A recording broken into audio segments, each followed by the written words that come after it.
এবং সদ্য রাজদা, মনোজ স্যার, শিবাজি দা, কৌশিক দা, তাপস দিদি, নাম অত নিচ্ছি না, অনেকেই যারা বয়োজ্যেষ্ঠ বা আমার গুণী ব্যক্তি আছেন প্রত্যেকে আমার তরফ থেকে জোহার জানাই।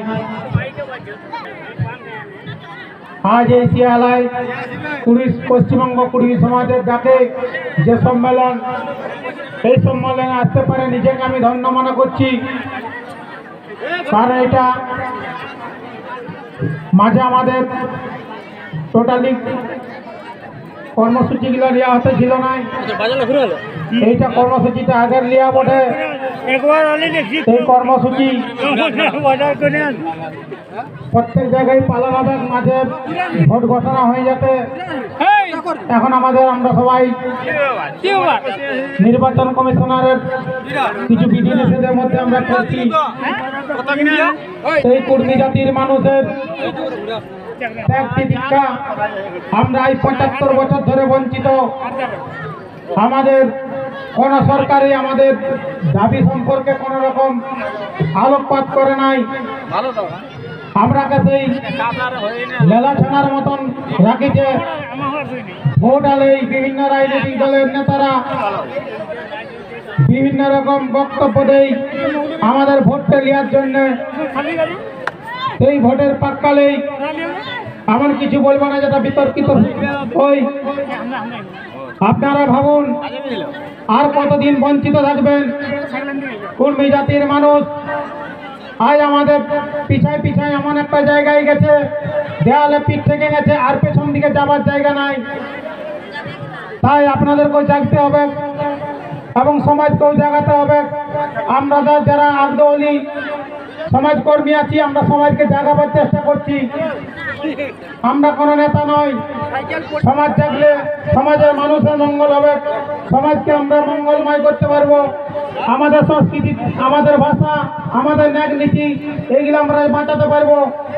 এখন মনোযোগ যেটা বললেন কিছুক্ষণ আগে, একদম বাস্তব কথা। আমাদের সংস্কৃতি, আমাদের ভাষা আমরা হারাই ফেলেছি। সেই হারানোর তাকে আমরাকে পুনরায় ফিরে আনতে হবে। প্রত্যেক মানুষের মধ্যে জাগরিত করতে হবে আমাদের ভাষা, সংস্কৃতি, আমাদের নাচ, আমাদের ঝুমুর, আমাদের ছৌ। তাই আজকের এই দিনে ঐক্যবদ্ধ হওয়ার দিন।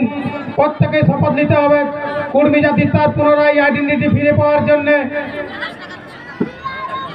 আপনারা যে ঐক্যবদ্ধ লড়াইটা বিগত দিনে করেছেন, আরো যাতে লড়াইটা আরো সুন্দরভাবে আমরা ঐক্যবদ্ধ হতে পারি, তারই বার্তা আমি দিব। কারণ এই কুদমরাই অঞ্চলেই পথ দেখাইছে কুর্মী জাতির মানুষকে। আপনারা আপনাদের যে কুর্মী জাতির প্রতি যে টান, ভালোবাসা, আমরা পাশের পশ্চিম মেদিনীপুর জেলা, আপনাদের থেকেও আমরা অনেকটা শিখতে পেরেছি। কারণ আপনারা যদি সঙ্গে থাকেন তবে আমাদের যে আগ্রহী যারা আছেন তারা আরো আগায় যেতে পারবে। আপনারা তাই পেছনে থাকুন, আমরা আগায় যাব। কুর্মী জাতির যে জাতিসত্তা লড়াই, এই লড়াইয়ে সামিল হন। প্রত্যেককে সামিল হতে হবে, তবে আমাদের অধিকার কিন্তু আমরা আজ নাই তো কাল চিনাই আনবই। এই যে সমাজের জাগরণ, আমার তো মনে হয় আর বেশি দিন নাই। আমাদের কিন্তু পাওনা আমরা কড়াই গন্ডায় আদায় করে নিবই, এইটাই আমাদের প্রতিজ্ঞা। এই বলে আমি আমার ছোট্ট বক্তব্য শেষ করছি। জয় গরাম, জয়।